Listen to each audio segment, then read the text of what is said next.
Cindy the Scrapologist. Happy Saturday. I hope you've all recovered from your turkey comas and you're in your craft room having a nice relaxing day. I'm in here with my tea and my one of my kitties and my little dog and it's still in my pajamas. That's my favorite kind of Saturday. um, I decided not to work on orders today. I'm going to work on a tutorial for you all, and I had an idea for a gift for my husband, and maybe some other family members too. I do have some family members that really love the vintage look, and so what I wanted to do is make some of these. I love collecting these when I go to antique stores or estate sales. These little photo folders, maybe you call them. I don't know what you call them, but the way they made these little folders and the presentation of these, I really like to look at them all. So the first one I think I'm going to make, well, I don't know. Let's look at them all. So we've got this one, which is, these are made out of like a handmade paper, and see how rough the edges are on this particular one. And then it opens, and then it has a piece of chipboard underneath here, and then the little photo corners and the vintage photo inside. That's one style. This one I really like. This has a faux leather feel to it, and it has some engraving around the edge, which I don't know that I have any tools to do that, but I think with some sewing that would be really pretty. So maybe if we make this and we sew around the flaps, and notice this one is rounded, whereas this one is a more square. So there's subtle differences between them. Opens like this, and then notice how this photo is attached with a little piece of paper that flips up and down, and the photo is permanently in there. So there is this style. This one is a little bit of a different size, and it has some embossing on the cover. And I am going to play with my silhouette machine, not my silhouette, my vintage big kick, and see if I can somehow mimic this. I might have to buy a die, so we won't make this one today. But this one is a little longer. It flips open the same way, but look how gorgeous the inside is. And then it has a really ornate frame, oval frame, that's on top of the photo on this one. This one is going to be a later tutorial, and I will probably take this apart and scan this in for you all, so you can have this if you want to make these. So that one's a little more involved. We won't be making that today, but it still is beautiful, and it is more of whatever paper they used back then that gave that vintage, that fake leather feel. So I'll have to figure that out too for you all. Here's another one. This one is very old. It's almost falling apart. There's no photo inside, but the paper is just really disintegrated and cool and textured. But it's another rectangle that opens. It has a larger flap and a skinnier flap. The photo has fallen out of this one, and this one is tearing, and so I will probably use this for something else. I'll repurpose this. That's going up here. Then we're getting bigger and bigger. This one, how gorgeous. I saw this and fell in love with it. This would be, you could make a photo folio out of this and put all kinds of flaps inside and pockets. You could do a lot with this if you didn't want to just put a photo. But if you want to make a bigger one, I may work on this one. And notice just look at the embossing. And the embossing is a different color, so we have a couple of different colors. This is embossing as well, but we could do that with some stitching. And oh, so pretty. I will try to make a digital kit out of this one too, if at all possible. But it's just so ornate. And then you open it up, and it's kind of fallen apart, but there's the photo inside, and then it has a really pretty frame. that gets glued down, another oval, and there's a slight bit of embossing around the edge. So this is my favorite one. How gorgeous is that? Pretty plain on the back. And again, it's that faux leather paper that they're using. This one is very plain, but it was different, so I had to have it. It's handmade paper. You can see the rough edges, and it used to have some kind of an image up there. It looked like it was almost maybe stamped on it, maybe a tree, the base of a tree with a river or something like that. Nothing on the back. It's very plain, but when you open it, it's very pretty. I have another tutorial that I showed you on how to mimic this tissue paper and make it look old and put it over your photos. And then look at the frame on the inside. Very ornate, so pretty. And the whole frame, again, is, see how the edges are really rough? So it's on handmade paper. Very, very pretty. And then we get into some bigger ones that I really don't have the correct amount of paper to do it because it's bigger than 12 by 12. Let me see. Yeah, this is about 15 and a half by 11 and a half, so I would have to have, I don't have the right paper for doing this, but I could someday, but I don't really want one this big. Again, it's a bigger flap on the left and a smaller flap on the right, and then this is a piece of handmade paper with a rectangular frame on top of this dapper gentleman. You can see the rough edges. And that's it. So that's all I have right now. Now, I was thinking about what kind of paper to use. Coincidentally, I've had this in my stash for years. I don't remember where I got it. My husband's a photographer, so I think that on one of our trips when he was maybe clearing out an estate of cameras or something like that, I came across this paper. These are the old portfolios, I guess you'd call them, that they used to put pictures in. Remember the school pictures used to come in things similar to this? But I saw it and loved the paper. And I have a few in brown and a few in black. And at the time, I wasn't junk journaling. I thought, what am I ever going to do with these? And see, this is why we hoard, guys. This is why we hang on to things, because later on, we discover they have a use. So I'm so glad I hung on to these. I wish I had more brown. I only have 3 brown, and I have a whole bunch of black. Not really into the black right now, but I'm super happy that I have it, and I'm going to be using this. I'm going to make this one today, and we'll see how far we get if we have time to make another one. Probably not. But this one is on handmade paper that's kind of like this. This is a little more textured, but it feels the same. You're not going to have this, of course, so what I would do is get a couple sheets of handmade paper if you can. It's much thicker. This is almost like cardboard.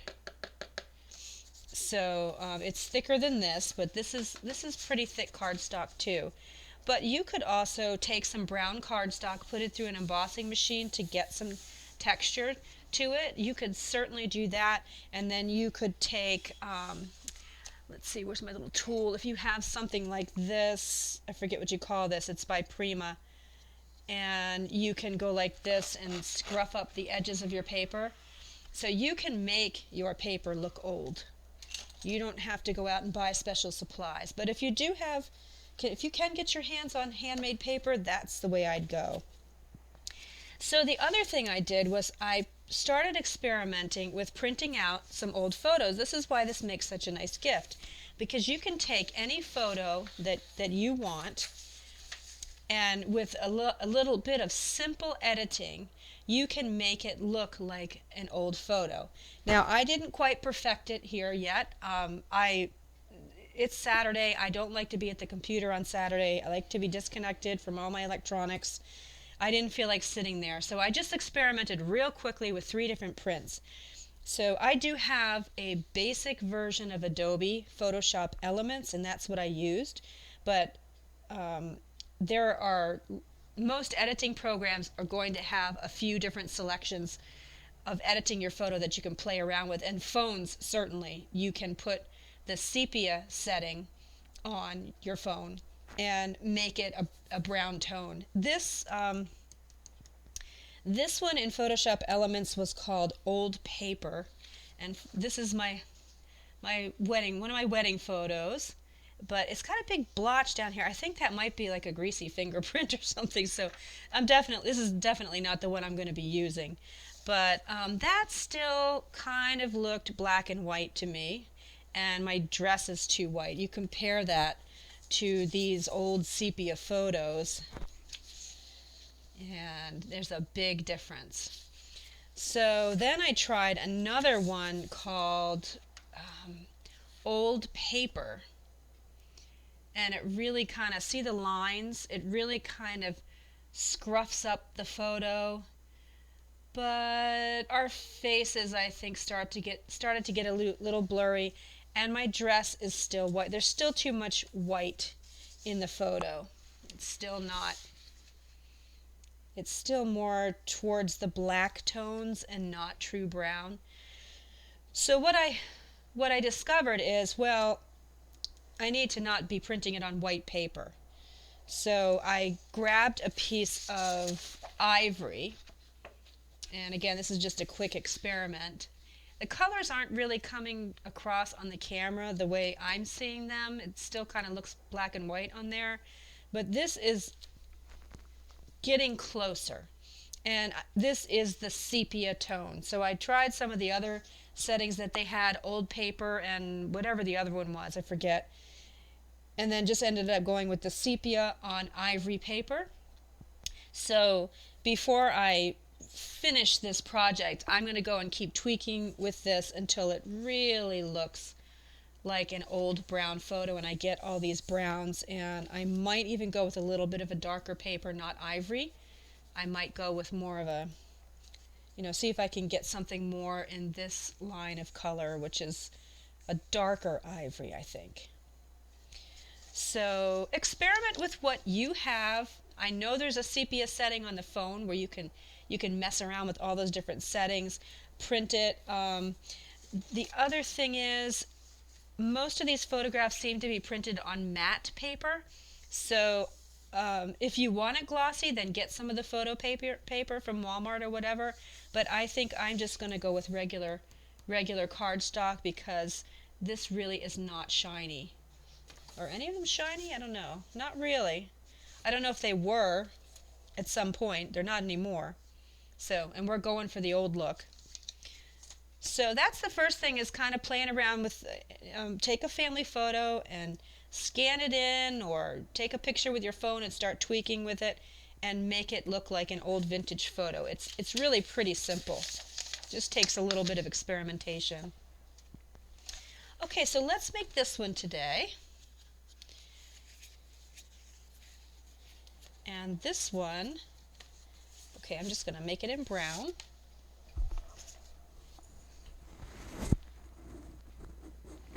Oops, let me fix my headset and take a sip of tea. I'm just having regular black tea this morning. I've been tired, and I thought, if I want to enjoy my day today and not have to take a nap halfway through, I better get some caffeine in me. I usually do herbal teas. Okay, so this thing I can take apart. This comes right off. It's only glued down in a few little places. So I'll be able to use both sides, and I'll keep this. But for today, I think this is going to fit right there. Yeah. Okay, so this measures, it's 10 1/4 by 6 1/4. Let's see how easy this is to cut. Well, since I cut chipboard with this, it should go through pretty easy. Let me just cut it down the middle first. Separate it into 2 pieces. Save that for later. And then I'm going to do 6 1/4. Yeah, it's cutting through there very easily. By 10 1/4. Okay. Then I'm going to use my scoreboard, but you don't have to have one. If you can always just measure and fold. And where's my bone folder? So the flaps are at 3 5/8. 1, 2, 3, 4. 3 5/8 and 8. I'll go through a couple of times because this is pretty thick paper. And 8.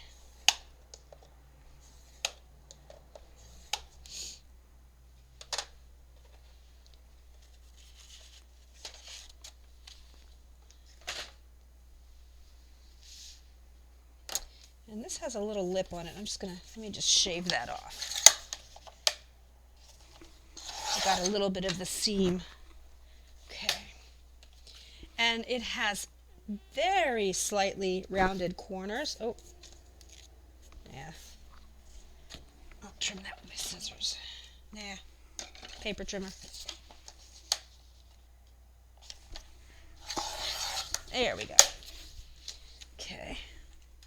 So I'm going to use my Crocodile on the 1/4 inch setting.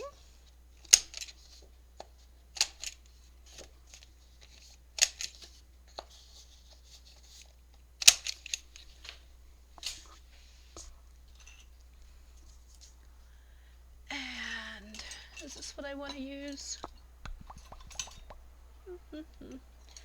So many little gadgets. Yeah, this is what I want to use. But you can even use a nail file to do this.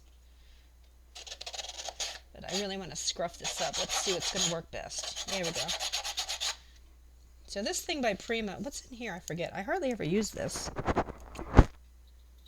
Oh, it's like a wire brush. Somebody tell me what to do with that, if you have one of these. I haven't spent a lot of time using this. That's a razor blade. This is, I don't know, maybe a bone folder kind of thing. And then there's very fine sandpapery sort of stuff, and then it's almost like a cheese grater there. So I'm using the cheese grater side.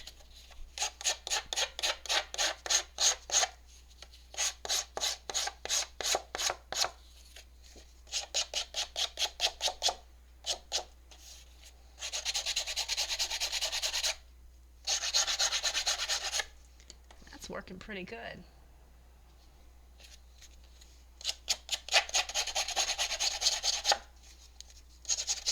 I'm so excited I had this paper on hand. I was going through my supplies saying, I want to make this project, and how will I make the paper look like that?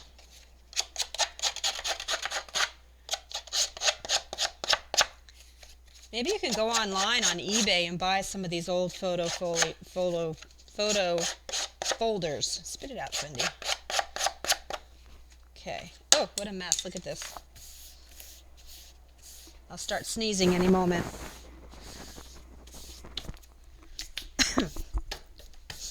Okay.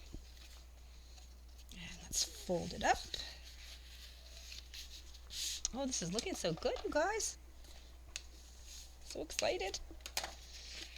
I'm lucky that my husband appreciates vintage.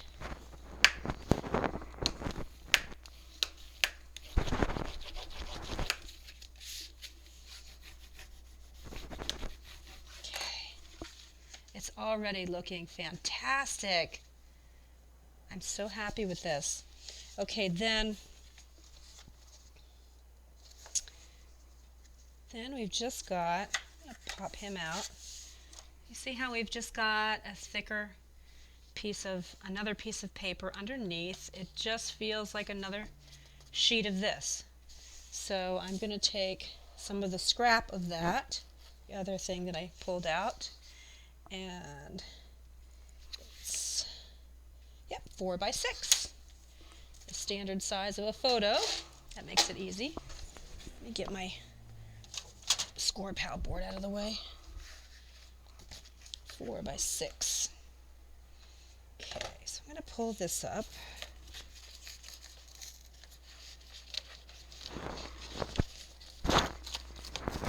Unfortunately, it's ripping a little at the bottom, but that's okay.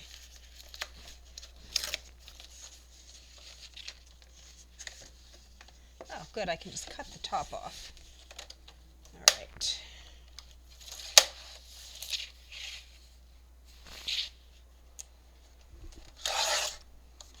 Okay, save that piece.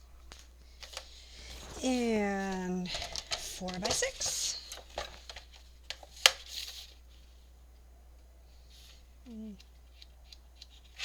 That's got a little damaged corner. I'm going to cut that off.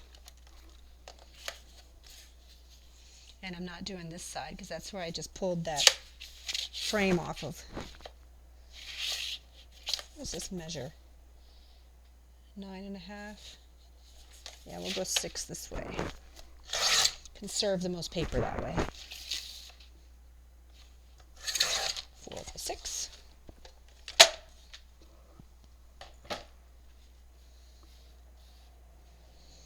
Okay, that goes there. Oh, I've got that little lip there again. Cut that off. Okay. And that's only, you're not really going to see it, but I think it just adds a little, it just makes it pop just a little bit and makes it a little more rigid too. But don't put this down yet because we are going to put these little photo corners down. And we can make these ourselves. I don't know if this is too thick. Seems to be a much thinner paper. But I don't know if I have any scrapbook paper that matches this. Hang on one second.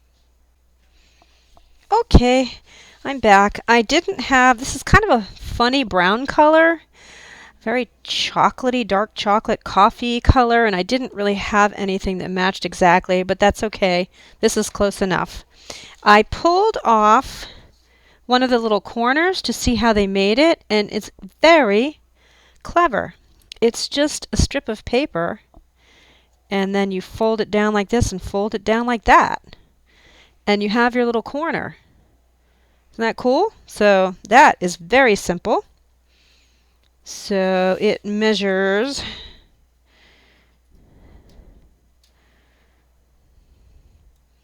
doesn't really matter how long it is, 3 by 1/2 of an inch. And I hate cutting small measurements with this trimmer because the 1 is here. So if I want 1/2 an inch, I have to guess. 0 to 1 is from here to here.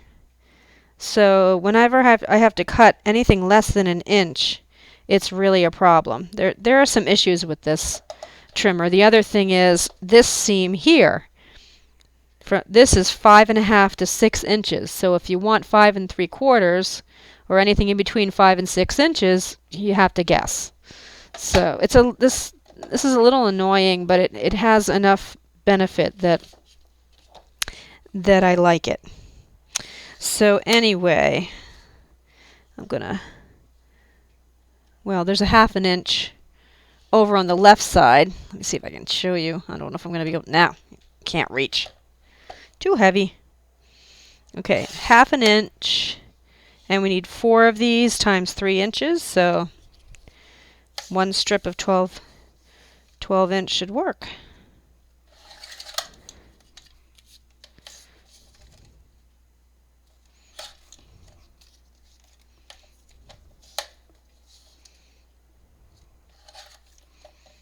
Okay.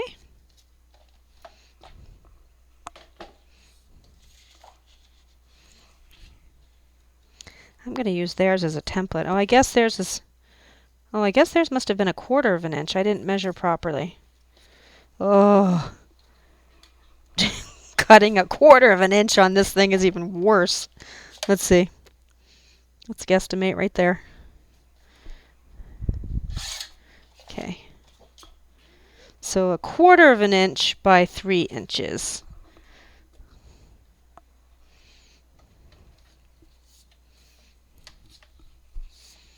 Hi, kitty.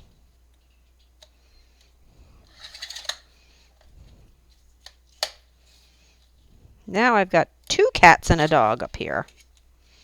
My 2 little calicos and my Maltipoo.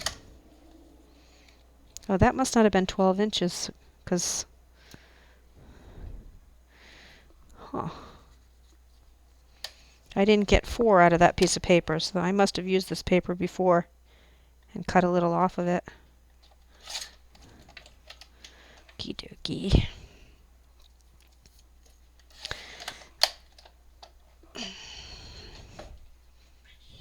Oh, my cat. Now that she's gotten older, she's like constantly wanting attention. Here she is. She's my little calico. Show them your pretty green eyes. Show them your pretty green eyes. Look up. All right, get down, because I do not like cat hair on my projects.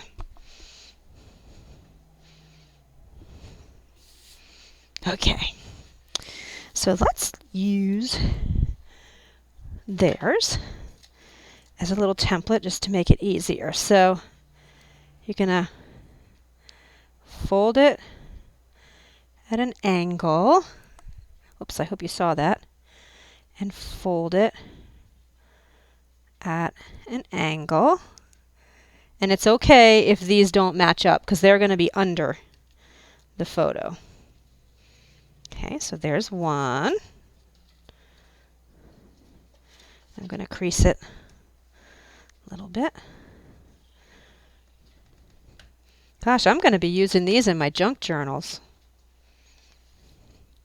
So just find the center, fold it at an angle, kind of have it be a 90-degree angle like that, and then just fold the other one. Am I the only one that's just discovering this? Did you guys already know how to do this? This is clever. Probably everybody's already doing this, and I'm just new to the game.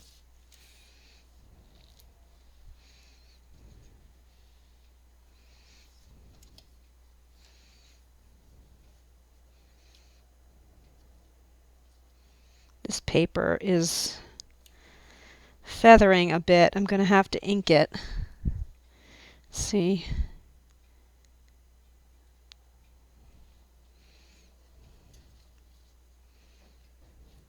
Yep, that one just outright tore.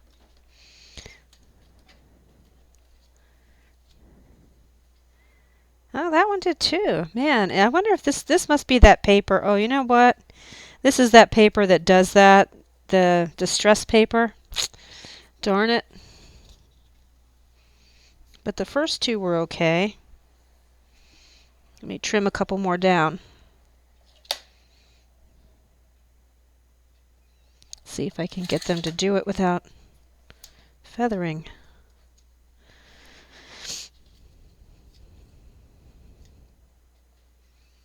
Maybe it matters which way I go.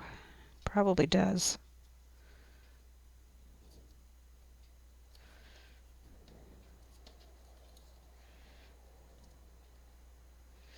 Yeah, I bought a bunch of this when it first came out and ended up not really liking it, actually. Never used it for what it was intended. I just used it more for photo mats and things. It's all feathered on that side, but it's okay on that side if I ink it. So I'm keeping it. Oh, that one already tore.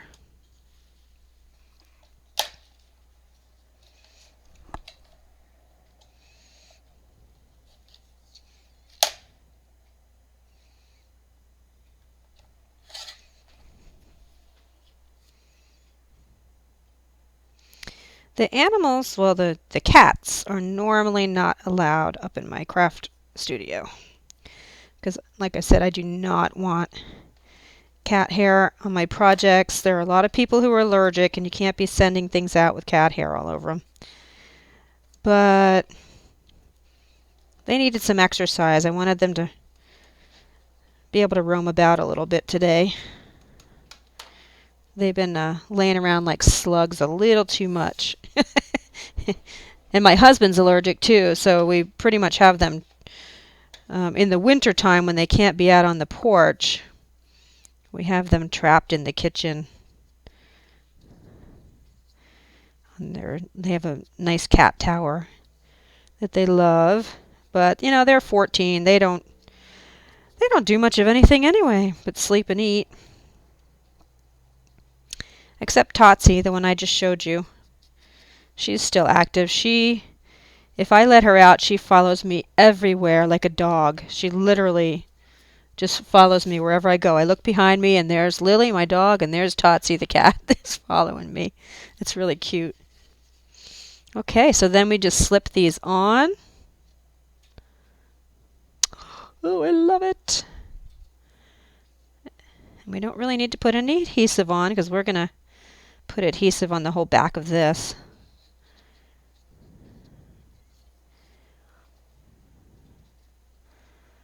Okay, let's turn it over. Whoopsie.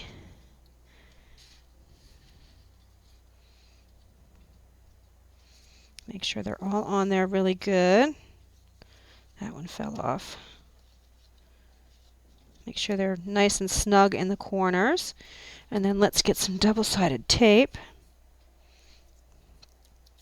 I'm going to just tape these down first. Oops, I put this one on backwards. You're probably all yelling at me, "It's on backwards!" I know my mother is. She's always sitting at the computer telling me whenever she sees I've done something wrong, "No, no!" Screaming at me. Not screaming, you know what I mean. Yelling at the computer.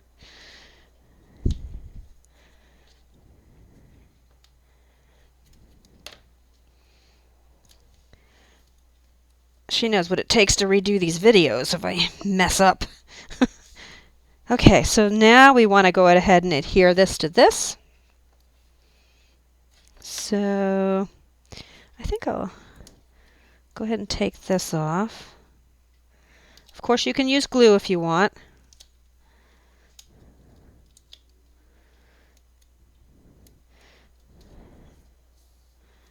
And let's just get double-sided tape on all 4 sides.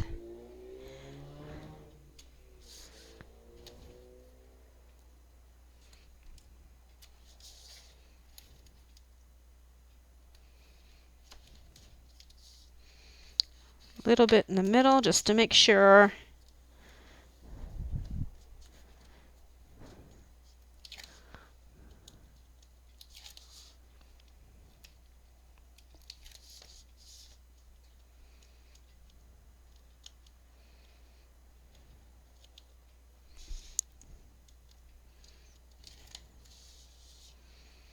So do you guys have any old photos of family members lying around that you would love to do this with? Let me know. Or anybody that would appreciate, that's the biggest thing, anybody that would appreciate all of your hard work going into this.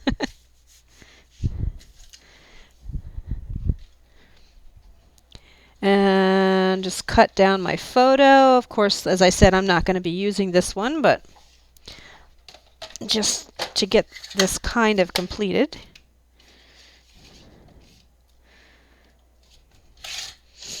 My husband and I got married at our lakeside camp, our family camp. 11 years ago. We met later in life. And because we were older, we didn't do big fancy schmancy. Everybody brought something to eat. And the funny thing is we had the outhouse was being refurbished or something, so we had a porta potty there. So we have a big blue porta potty in most of our photos. But it's fun. I had my two nephews who were quite young at the time. I gave them disposable cameras and they took all the pictures. And it was kind of fun because everything was from a kid's perspective, real imaginative and angles you wouldn't think of, and we ended up having some really nice photos. I'm going to have to trim that down a little bit more. Let's see. A little bit top to bottom. Go ahead and put it in. Oh, I'm so happy with this, you guys. Oh, I'm so happy with this. Look. This is, I mean, I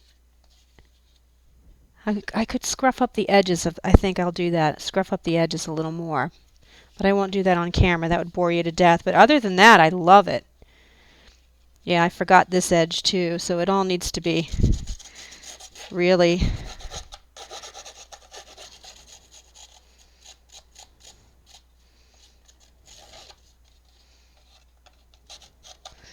get right in there with the razor blade side. I think that's better. Yeah. I love this. Okay. Well, I'm going to keep going with these. I'll make videos, and I don't know that they'll all be today, but some of these I need to figure out. How am I going to make it look like this? How am I going to do this paper? How am I going to do embossing on it? So some of these I have to figure out. But this one definitely is one that you can start doing. And then in the meantime, before I get the other videos out, start printing your photos, guys. I hope you love this. I do. I hope that you try it. I think it makes a really nice gift. So until the next time, keep your eyes out. Don't forget to hit the little bell down below so you'll get notified when I do the next one, okay? And in the meantime, have a wonderful crafty day. See you later.